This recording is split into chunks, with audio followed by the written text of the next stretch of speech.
Bonjour à tous, alors aujourd'hui on se retrouve pour une petite review. Cet FC de chez TCMRC, avec possibilité de connexion via Bluetooth. Donc on se retrouve tout de suite pour faire un peu le tour de cette FC.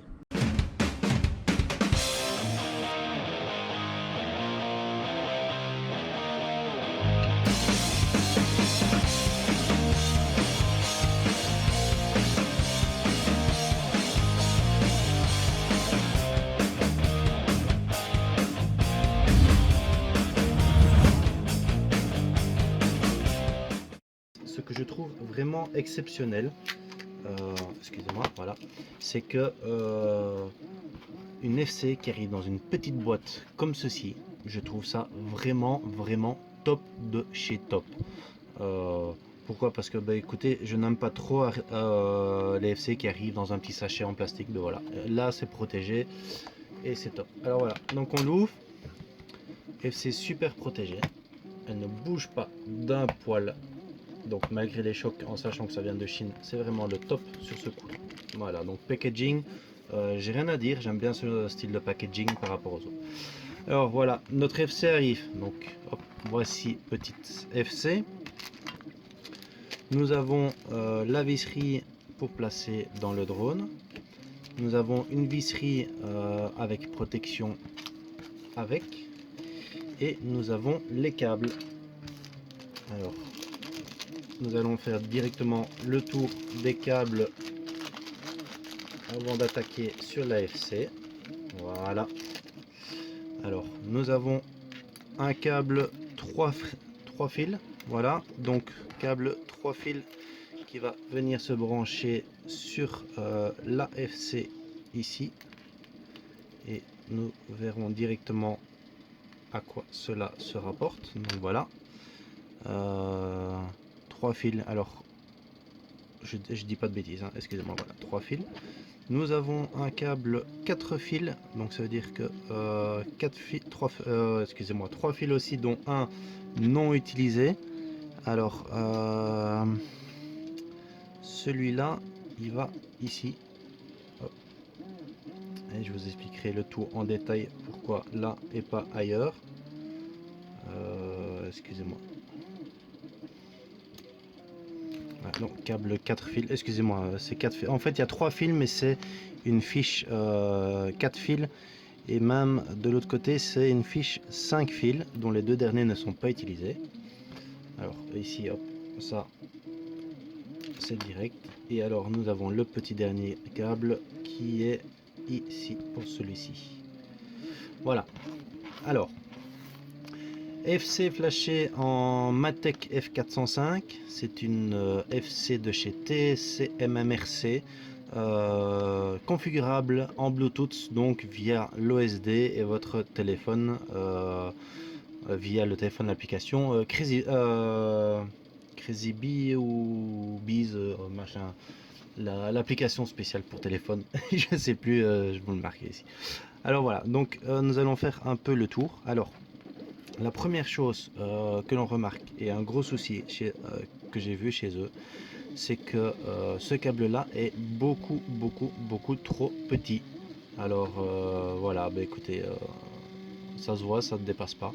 Alors on va commencer par ce côté-ci. Alors donc ça veut dire que ce câble c'est le VTX. Donc ça veut dire que nous avons le ground, une sortie 10 volts. Donc attention, c'est une sortie 10 volts ici. Nous avons VTX et TX3 pour le Smart Audio. Voilà, donc ça veut dire que nous avons un port TX3 mis dessus. Et voilà, oui, le câble est vraiment trop petit, je trouve. Alors, à part peut-être l'avoir au-dessus, donc si on a une PCB qui est juste au-dessus,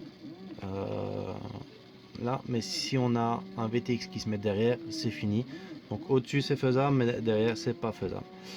Alors, nous passons sur la suite. Nous avons ici possibilité de mettre un câble. Alors c'est un GND, buzzer, LED et une sortie 5 volts. Nous avons un smart port, juste un Serial 5 qui est juste là. Nous avons du TX2 et sortie RSSI juste à côté. Donc hop, je vais me mettre là. donc TX2 et RSSI. Je vais essayer de me mettre avec vous pour vous présenter le tout. Donc voilà, donc TX2 RSSI. Alors nous avons PM, SBus, IBus en port. Donc, voilà.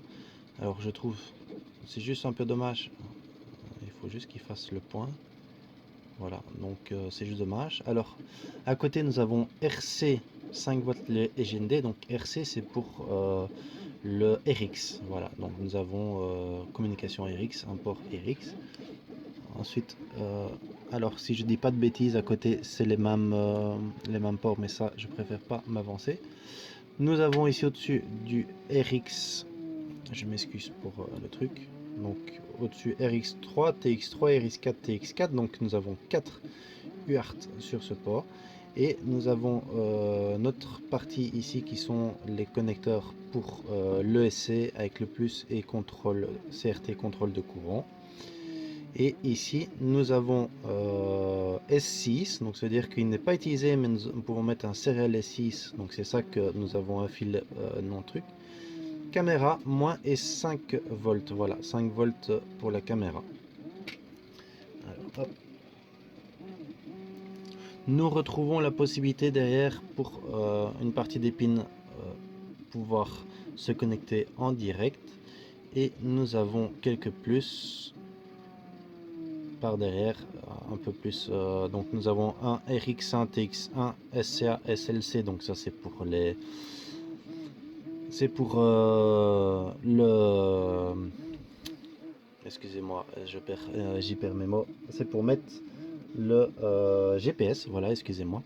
Et nous avons à côté des GND, un 4.5 volts, un 3.3 volts. Attention, le 4.5 volts n'est utilisable que si l'USB est connecté. Voilà, 3.5 volts, RX2 et SBus. Voilà, nous avons des connexions derrière.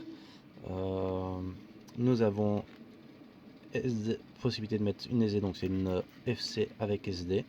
Voilà, donc petite FC dans l'ordre de 20 €. C'est une F4 flashée en Matek F405. Voilà, j'espère que je pourrai bientôt vous en reparler en live. Voilà, je vous fais un petit aperçu rapide. Je vous refais vite fait un petit tour du propriétaire, des caractéristiques. Voilà, donc la sortie 4.5 volts, c'est seulement via USB.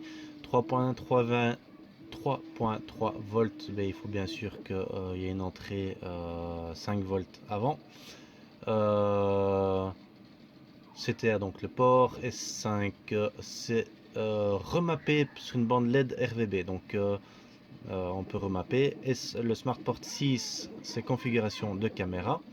S7, c'est réservé pour le GPS. Alors le S7, je ne l'ai pas vu sur ma petite carte, mais ce n'est pas trop grave. Voilà, S7. Cam entrée caméra, VTX, RVB, buzzer, TX2, SmartPort pavé connexion, RSSI. C'est une STM32 F405 en 168 MHz, Bluetooth intégré.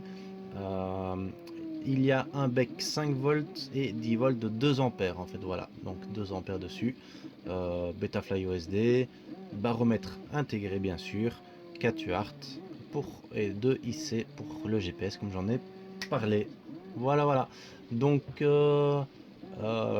Fly Controller de TCMRC F4. Voilà, j'espère que ça vous aura plu. N'hésitez pas à laisser un pouce bleu, un commentaire, et on se retrouve pour la prochaine. Bon voilà à tous.